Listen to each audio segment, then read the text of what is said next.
Bem-vindos de volta ao nosso estudo no livro de Provérbios e hoje nós estamos no capítulo 3 e vamos ler do versículo 27 até o 35. Então vamos nos concentrar nos versículos 33 e 34 e 35. Então vamos ler. Versículo 27.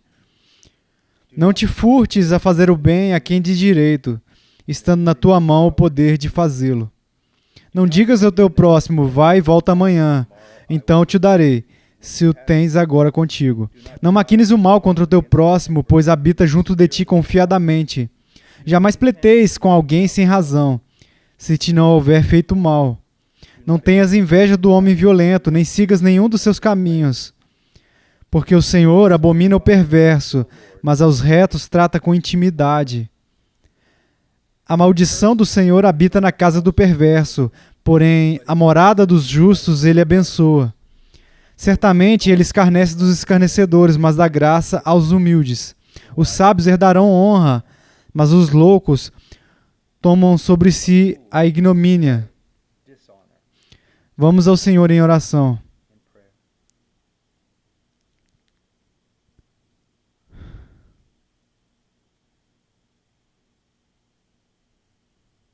Querido Senhor, esses jovens que estão ouvindo, assistindo esses vídeos, ó querido Deus, os levante para que eles sejam crentes no Senhor e uma geração de homens fiéis, piedosos e úteis, uma geração de homens e mulheres neste mundo escuro e muitas vezes muito distorcido. Ó Senhor, use eles para avançar o teu reino, para propagar o evangelho para todas as nações. Mantenha eles longe do maligno. Ó Senhor, que eles sejam luz em meio às trevas. Que eles sejam um sal purificador. Que eles sejam capazes de dar, Senhor, uma defesa bíblica da fé deles, assim. Ó Senhor, levante no meio desses jovens gigantes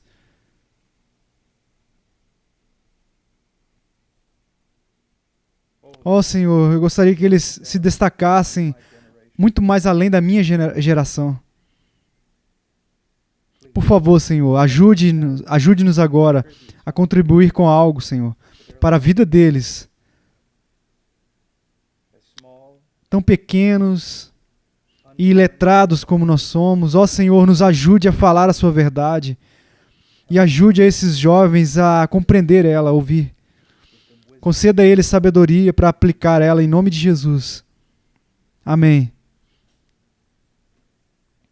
Bem, vamos dar uma olhada no versículo 33. A maldição do Senhor habita na casa do perverso, porém a morada dos justos ele abençoa. Agora, nós poderíamos passar o dia todo falando a respeito do que significa estar debaixo de uma maldição. Definitivamente significa estar debaixo do desfavor, de uma desaprovação, de um desprazer. É uma coisa terrível. Uma coisa é ganhar o desfavor dos homens, mesmo dos pequenos homens. Pode ser uma tragédia. Grandes homens, uma tragédia maior. Mas ser reprovado por Deus, ser rejeitado por Deus, isso é outra coisa. Se o pecado de um homem contra nós, outros homens, assim, há pelo menos assim, alguém para mediar, mas quem pode mediar por aqueles que pecam contra Deus? Apenas o próprio Deus, por intermédio do seu Filho Jesus Cristo. Então, para começar nosso estudo, deixa eu dizer isso. Se vocês ainda não o fizeram, se você ainda não se certificou do seu lugar perante Deus, então corra para o mediador agora. Corra para Jesus Cristo. Fuja do seu pecado e creia que Ele viveu, que Ele morreu e que tudo isso, a ressurreição dEle, a exaltação dEle, é suficiente para tirar todos os seus pecados e revestir você com a justiça diante de Deus e para te dar uma aliança, uma adoção. Corra para Cristo. Agora, a maldição do Senhor habita na casa do perverso. Os perversos são aqueles que nas ações deles se desviam. Eles se desviam da palavra de Deus no coração deles. Eles não têm amor por Deus. Não há fidelidade a Deus. Agora, na melhor das hipóteses, eles estão sem a ajuda de Deus. E na pior das hipóteses, Deus está ativamente engajado na luta contra eles. Agora, pense sobre isso por um momento. Mais e mais eu entendo a realidade dessa vida e cada vez mais eu entendo algo da minha própria fraqueza. Eu ficaria apavorado em pensar que Deus não fosse meu ajudante. Ficaria apavorado em pensar que se não houvesse um Deus soberano que está trabalhando em meu nome para me proteger, sustentar e ensinar. Como seria então para aqueles que não têm esse conforto? Como seria para quem não tem esse conforto de Deus, de estar ao lado deles, mas realmente sabem que Deus está contra eles? Agora, há muitas pessoas hoje em dia que se opõem a Deus, são hostis ao caráter dele, são desobedientes à vontade dele, não apenas zombam dele e dizem que não há necessidade de Deus, mas eles fazem isso porque a consciência deles foi cauterizada, eles só fazem isso porque chegaram a um determinado ponto onde eles são os tolos, biblicamente, chamados tipicamente tolos na Bíblia. Eu quero que vocês pensem sobre isso por um momento. Deus é o criador e o sustentador da vida. Se você respirar, é porque Ele está te dando fôlego. Se você pensar, é porque Ele está te dando um pensamento. Se o teu coração bate, é porque Ele está fazendo ele bater. Então, você realmente quer entrar em uma situação, uma circunstância, em que Deus não está apenas assim, a parte de você, mas Ele está contra você. Agora, antes de prosseguirmos, eu quero que você pense a respeito disso. Eu quero que voltemos por um momento para o livro de Romanos. Eu quero que a gente vá para Romanos, capítulo 8. E eu quero que vocês olhem para uma das passagens mais importantes para o crente, especialmente para o crente que está lutando. Veja o capítulo 8, versículo 31. Que diremos, pois, à vista destas coisas? Se Deus é por nós, quem será contra nós? Agora nós podemos reverter isso, não podemos? Se Deus está contra nós, então quem pode ser a favor de nós? Porque a Bíblia ensina claramente que ninguém pode resistir a Deus. Ninguém pode lutar contra Ele. E aqueles que fazem isso virá a ruína. Mas para o crente em Cristo, se Deus é por nós, quem será contra nós? Mas como sabemos que Deus é por nós? Versículo 32. Aquele que não poupou o seu próprio filho, antes por todos nós o entregou, porventura não nos dará graciosamente com ele todas as coisas? Se Deus demonstrasse o seu amor por nós enquanto éramos pecadores, Ele deu seu Filho. Ele foi por nós antes mesmo de nos reconciliarmos com Ele. Ele era a favor de nós e Ele provou que era por nós, dando-nos o seu Filho. Quanto mais agora que nós acreditamos no Filho dEle, pelo qual fomos lavados pelo sangue dEle, que nossos pecados foram expiados, quanto muito mais agora Deus é por nós. Versículo 33. Quem tentará acusação contra os eleitos de Deus? É Deus quem os justifica. Olha, muitos santos já disseram que, olha, meu melhor pensamento, minha melhor ação, meu melhor dia, tudo isso apenas me condenaria. E isso é verdade. A cada dia que há o suficiente, sim, para trazermos condenação. Mas aqui diz, quem irá tentar acusação contra os eleitos de Deus? Ninguém pode acusar aqueles que creram no Filho de Deus. Por quê? Porque é Deus quem os justificou por intermédio do seu Filho. Justificado isso significa porque Jesus viveu uma vida perfeita por nós e Jesus morreu e a morte dele é suficiente para nós e aqueles que acreditam em Jesus permanecem diante de Deus legalmente justos. Deus legalmente os declara justificados para estar bem com ele e o assunto está resolvido na cruz. Então, quem pode tentar acusação contra nós? Ninguém. Quem os condenará? É Cristo Jesus quem morreu. O diabo, ele pode entrar na sala do trono, até digamos, para fins de ilustração, na própria sala do trono de Deus, para acusar você e te condenar. Mas Cristo se levanta e diz, não há condenação, porque eu morri debaixo daquela condenação em seu nome. Quem os condenará? É Cristo Jesus, quem morreu, ou antes, quem ressuscitou, o qual está à direita de Deus e também intercede por nós. Ele não apenas morreu por nós, mas ele continua a orar, interceder por nós e nos fornecer tudo o que nós precisamos. Versículo 35, quem nos separará do amor de Cristo? Quem? É quase uma fanfarrice que Paulo está dizendo, eu atrevo-me a vir à frente. Na tribulação, não. Angústia, não. Perseguição, não. Fome, não. Nudez, não. Perigo, nada. Espada, nada. Nada pode nos separar do amor de Deus. Então, portanto, 37 ele diz, e em todas essas coisas, porém, somos mais que vencedores por meio daquele que nos amou. Você entende? Deixa eu dizer assim, eu falho,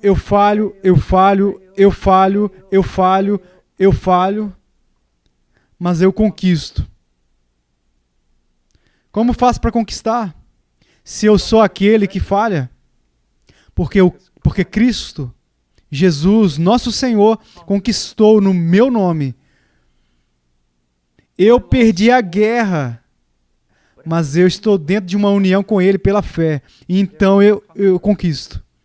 Então eu estou com Deus e Ele está com aqueles que acreditam nele. No versículo 38, porque eu estou bem certo de que nem a morte, nem a vida, nem os anjos, nem os principados, nem as coisas presentes, nem porvir, nem os poderes, nem a altura, nem a profundidade, nem qualquer outra criatura poderá separar-nos do amor de Deus que está em Cristo Jesus, nosso Senhor. Paulo olha para todo o universo, para os maiores poderes e principados e poder e domínios, as piores circunstâncias para os maiores pecadores. E ele não diz nada, ele diz nada. Eu sou totalmente convencido de que nada pode nos separar do amor de Deus em Cristo Jesus.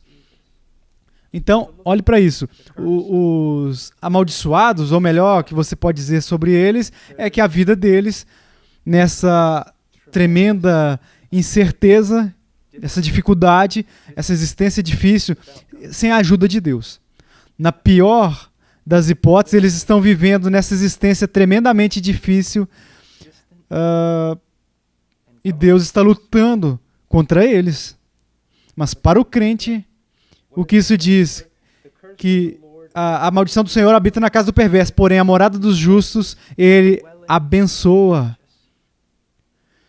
Não apenas a própria pessoa justa, mas a família, aqueles ao redor dessa pessoa, e nós vemos isso em todas as Escrituras. Como Deus abençoou muito por causa de Abraão. Quanto Deus abençoou até mesmo Labão por causa de Jacó. Você entende?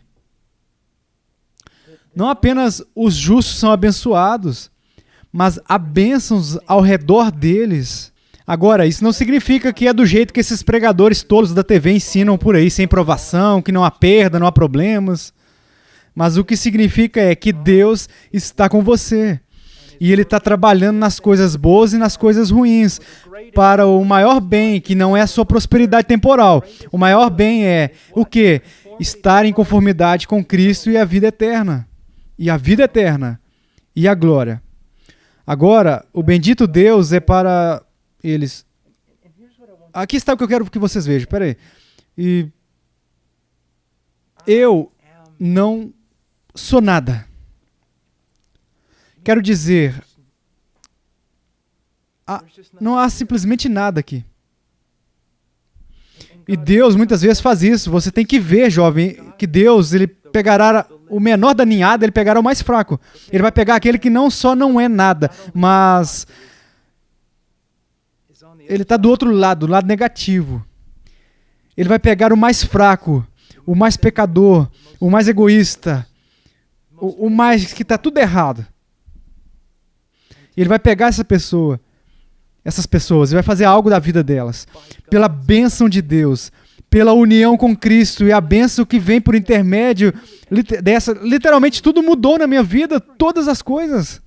E ao longo de todos esses anos acreditando e falhando sem muita convicção e tantas outras coisas que ele, mesmo assim ele foi fiel e ele fez incomensuravelmente assim, impensavelmente mais, incompreensivelmente mais do que eu jamais poderia ter acreditado. A diferença não é com quanto talento você nasceu, não é a sua educação, não é uma força de vontade, não é força de vontade. Você está entendendo? A família que você nasceu. O que faz toda a diferença? É conhecer a Cristo. E a bênção vem disso. E eu escrevi aqui algo que eu não só vi, mas eu experimentei. Pela bênção de Deus, o homem mais temeroso se torna corajoso. Não é algo incrível? O homem mais fraco se torna forte. O tolo se torna sábio. O estéril se torna fecundo, fértil. E o não dotado é capaz de superar aquele que é dotado. Pela bênção de Deus, pela graça de Deus. Oh, confie nele, confie nele, confie nele. Acredite nele, acredite assim tanto nos alertas dele aqui e nas promessas também. Para aqueles de vocês que não estão em Cristo, para aqueles de vocês jovens que vocês não acreditam nele e tal, vocês não estão seguindo ele, saiba que a maldição do Senhor está na casa do perverso. E Deus, na melhor das hipóteses, não está ajudando você, e na pior das hipóteses ele está lutando contra você. Mas saiba que em Cristo, Deus está ativamente engajado para o seu bem. E aquele que começou a boa obra, ele vai terminar. Uma das minhas passagens favoritas, eu tenho muitas delas aqui no livro de Hebreus, apenas por um momento, capítulo 11, versículo 32. E que mais direi? Certamente me faltará o tempo necessário. Ele está falando sobre essas pessoas que triunfaram, que foram redimidas, que foram usadas por Deus, que entraram em comunhão com Deus por intermédio da confiança nele, pela fé. E ele diz no versículo 32, e que mais direi? Certamente me faltará o tempo necessário para referir o que há de respeito a Gideão, de Baraque, de Sansão, de Jefté, de Davi, de Samuel, dos profetas. E ele vai seguindo a lista, até mesmo pessoas que nem ouvimos no Antigo Testamento. Quantos milhares de milhões de santos podem ser mencionados aqui? E diz no versículo 33, os quais por meio da fé subjugaram reinos e praticaram a justiça, obtiveram promessas, fecharam a boca de leões, extinguiram a violência do fogo, escaparam do fio da espada, da fraqueza tiraram força, fizeram-se poderosos em guerra, puseram em fuga exércitos de estrangeiros. Mulheres receberam pela ressurreição os seus mortos. Olhe para isso. Olha, você vê a diferença do que Deus pode fazer na vida de pessoas mais fracas, que conhecem a sua palavra e acreditam na sua palavra? Então, olhe para essa outra parte. Você pode pensar que isso é negativo, mas não é. E alguns foram torturados, não aceitando seu resgate. Não é tão incrível você pegar isso assim, com medo? Crentes frágeis, assim, que têm medo da sua própria sombra, e ainda assim, quando seus perseguidores finalmente prendem eles e começam a torturar eles, de alguma forma, estes seres humanos mais frágeis se tornam fortes do que todos os seus tormentos. Alguns foram torturados, não aceitando seu resgate para obterem superior ressurreição. Outros, por sua vez, passaram pela prova de escárnio e açoites. Sim, até de algemas e prisões. Foram apedrejados, provados, cerrados pelo meio, mortos a fio de espada. Andaram peregrinos vestidos de peles de ovelhas e de cabras, necessitados, afligidos, maltratados, homens dos quais o mundo não era digno. Errantes pelos desertos, pelos montes, pelas covas, pelos antros da terra. Aí você diz, mas isso não soa muito vitorioso para mim, não parece muito abençoado para mim. O que você tem que entender é isso. São aqueles que... Eu dei a primeira lista onde parecia que eles tiveram muito sucesso. E eles fizeram isso pela fé. Mas essas pessoas que sofreram, que foram torturadas, que tiveram tudo tirado delas, a coisa incrível sobre a vida delas, a demonstração da bênção de Deus, é que Ele os sustentou com o seu poder, para que eles não desistissem, para que eles perseverassem até o fim e entrassem na glória eterna. A glória que você e eu não poderíamos nem começar a descrever.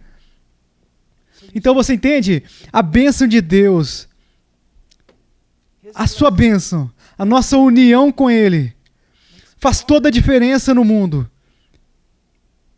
Então, aqueles de nós que não somos nada, para que nós que não somos nada, era pior do que nada. Éramos pior do que nada. Realmente nos tornamos servos, escravos do Deus Altíssimo. E não apenas escravos, mas filhos e filhas.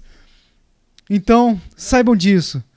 Para aqueles de vocês que estão fora de Cristo, saibam que a maldição do Senhor está habitando na sua casa, na casa do depravado, do perverso. É verdade. E aqueles de vocês que não se importam com o frágil e são tão pequenos, como a bênção do Senhor habita na vida do justo. O que Ele pode fazer com você, jovem? Muitas vezes eu só quero, eu não sei, eu pego os jovens assim, pelos lados e na cabeça assim, ó, eu foco a atenção deles em mim. O que Cristo pode fazer com a sua vida é absolutamente surpreendente. Eu estou sentado aqui repetindo, por quê? Porque simplesmente não há palavras. O que Ele pode fazer da sua vida. E eu não estou falando de novo como aqueles pregadores tolos da TV lá que falam de prosperidade. Eles são tão superficiais quanto uma folha de papel dessa aqui fina, aqui, ó. Eu estou falando sobre transformar seu caráter, sua personalidade.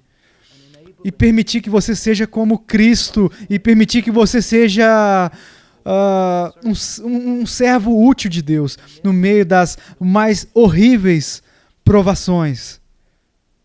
Ok, vamos em frente. Então, no capítulo 3, versículo 33... A maldição do Senhor habita na casa do perverso, porém a morada do justo Ele abençoa. 34. Certamente Ele escarnece dos escarnecedores, mas dá graça aos humildes. Aos humildes. Então vamos lá. Escarnecedores. Eles zombam, eles fazem zombarias, estão sempre associados ao orgulho e à arrogância. Me escute. Zombando dos outros... se deleitando com as tentativas fracassadas dos outros, ouvindo o conselho sábio dos pais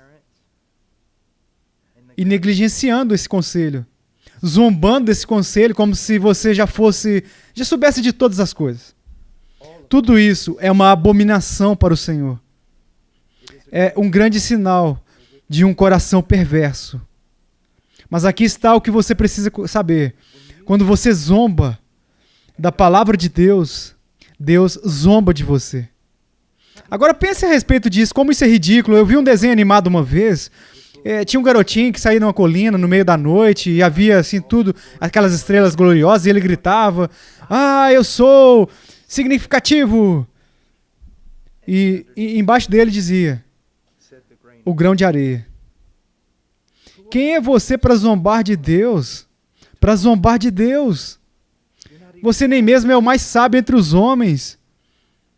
E o mais sábio é estúpido diante de Deus. Como eu ensinei algumas semanas atrás, penso nas glórias da criação, a sabedoria de Deus. Não podemos nem começar a entender quão inteligentes como alguns dos cientistas são, e por mais que se empenhem em buscar segredos sobre o universo, e até mesmo os nossos próprios cérebros, eles têm a dizer, nem mesmo assim, depois de todo esse aprendizado, nem mesmo começam a entender como tudo isso funciona. E aquele que fez tudo, você zomba da sabedoria dele. Agora, na sua sabedoria. Agora, outra coisa sobre os escarnecedores, enquanto a Bíblia diz, você descobre que eles são meio infecciosos. Se você ficar perto de zombadores, adivinha o que vai acontecer? Você vai se tornar um escarnecedor. E é isso. E isso é um lugar muito perigoso para você estar. Veja o que acontece. Nós estamos em Provérbios, basta voltar para uma página, Provérbios capítulo 1, de volta de novo ao versículo 22. Até quando, honestos, amareis a necessidade? E vós, escarnecedores, desejareis o escárnio, e vós, loucos, aborrecereis o conhecimento. Por que as pessoas zombam? Porque quando a sabedoria é contada a elas, eles zombam, porque eles não querem obedecer a ela. Então, eles precisam atacar ela. Ele continua, versículo 23, atentai para a minha repreensão, eis que derramarei copiosamente para vós outros o meu espírito e vos farei saber as minhas palavras. Agora aqui está o julgamento, mas porque clamei e vós recusaste, porque estendi a mão e não houve quem atendesse, antes rejeitastes todo o meu conselho e não quiseste a minha repreensão. Olha isso, há uma rejeição total da verdade de Deus. Talvez haja alguns de vocês, seus pais estão indo para a igreja e você apenas senta lá no domingo com os braços cruzados e com a cabeça baixa assim, ó, mostrando a todos que você se recusa a ouvir, porque você é tão inteligente, você quer mostrar para todos que quão tolo você é. Você é um pequeno rebelde, uma pessoa que não sabe nada, mas cujo coração está se tornando tão endurecido que rejeita o que é verdade. Se lembre o que foi Sinclair Ferguson. Eu li o que ele disse uma vez: os homens odeiam a vontade de Deus porque não é a deles. Vamos continuar. No versículo 26 do capítulo 1. Também eu me rirei da vossa desventura, e em vindo o vosso terror eu zombarei. Olha o versículo 28. Então me invocarão, mas eu não responderei. Procurar-me-ão, porém não me hão de achar, porquanto aborreceram o conhecimento e não preferiram o temor do Senhor. Não quiseram o meu conselho, desprezaram toda a minha repreensão. Rejeitaram toda a minha correção, você está entendendo? Isso é uma coisa perigosa, ser um escarnecedor, porque você nunca vai aprender nada. Você nunca pode aprender nada. E certamente não pode entrar em um relacionamento adequado com Deus. Se humilhe diante dele antes que seja tarde demais, antes que seu coração fique muito duro. Agora, eu só quero olhar um versículo aqui e vamos voltar ao capítulo 4 de Tiago. Tiago, capítulo 4. Versículo 10. Humilhai-vos na presença do Senhor e ele vos exaltará. Em vez de zombar da palavra de Deus, e isso levar você à ruína, você simplesmente vai de mal a pior, de mal a pior. Em vez de fazer isso, ele diz, humilhe-se na presença do Senhor. E como você se humilha na presença do Senhor? Você reconhece que Ele é o Senhor e que Ele te fez, que Ele é sábio e você não. E você escuta. Humilhai-vos na presença do Senhor e Ele vos exaltará. Mesmo que você tenha gasto até agora a maior parte da sua vida zombando e a maior parte da sua vida rejeitando e negligenciando e odiando, sentando lá na igreja com os braços cruzados e abaixando a cabeça com a cara fechada, mesmo que você tenha feito tudo isso, mesmo agora assim, se arrependa. Se humilhe, Ele te exaltará.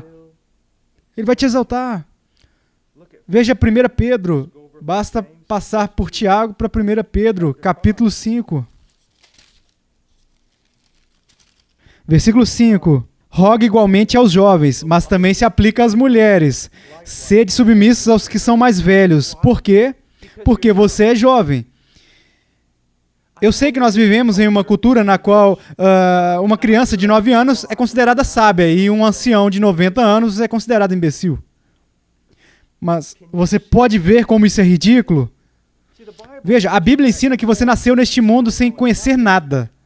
E se você é um homem sábio ou uma mulher sábia, ao longo de todos os anos da sua vida, você começa a crescer em conhecimento através do estudo da palavra de Deus e aplicar isso a essas experiências que a Bíblia ensina. Agora, não parece razoável, mas você sabe o que o mundo ensina?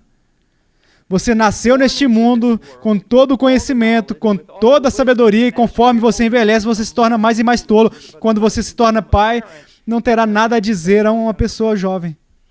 Isso deve ser uma das coisas mais ridículas. É uma das coisas mais ridículas que eu já ouvi. Mas é basicamente o que o mundo tem acreditado e ensinado. Eu ouvi uma música há algum tempo que deixa as crianças nos guiarem. Realmente, para onde? Para onde? Então diz, rogo igualmente aos jovens, sede submissos aos que são mais velhos, outros sim no trato de uns com os outros, cingivos todos de humildade. Você pode dizer, eu estou com uma camisa de manga comprida, polo comprida azul, eu me vesti com ela e eu estou com uma calça jeans. Imediatamente quando eu entro na sala, você vê o que eu estou usando. Bem, imediatamente quando você entra em uma sala, alguém deve ver a sua humildade. Você se reveste de humildade. E por que você faria isso? Bem, apenas se você é um ser humano racional, você gostaria de fazer isso, não é? Especialmente sendo jovem. Você não conhece todas as respostas, você nem mesmo sabe as perguntas. Você não experimentou a vida, mas mais importante, você não cresceu na palavra. Então você só tem motivos para ser humilde. E você não tem nenhum motivo para se orgulhar. Mas também você precisa se revestir de humildade, porque Deus ele se opõe aos soberbos, aos orgulhosos. Se lembre da maldição de Deus. A maldição de Deus está sobre os perversos, os ímpios. E Deus se opõe aos orgulhosos. E nunca se engane que o rebelde, o perverso, aquele que luta contra a vontade de Deus, que ele nunca é humilde, porque eles exaltam a si mesmos contra o Rei da Glória. Ele se opõe aos orgulhosos, mas dá graça aos humildes. Dá graça aos humildes. Então, olhe para o versículo 6. Humilhai-vos, portanto, debaixo da poderosa mão de Deus, para que Ele, em tempo oportuno, vos exalte. Então, Ele zomba dos zombadores, dos escarnecedores. Mas Ele dá graça aos humildes, aos aflitos, aos quebrantados, aos pequenos, para aqueles que declaram a sua grande necessidade dele e aqueles que escutam a palavra dele e permanecem na palavra dele. Ok, bem? Deus te abençoe. Eu espero que tenha sido um tanto útil. Nós tivemos que ficar um pouco a mais e queremos que você entenda. Isso é uma questão de vida e morte e orgulho. Bem, eu não vou te dizer que não vai te levar a lugar nenhum, vai te levar a algum lugar. Mas isso é algum lugar e é bastante desagradável. Se humilhe perante Deus e perante a sua palavra. E conheça a sua bênção. Bem, vejo você na próxima lição.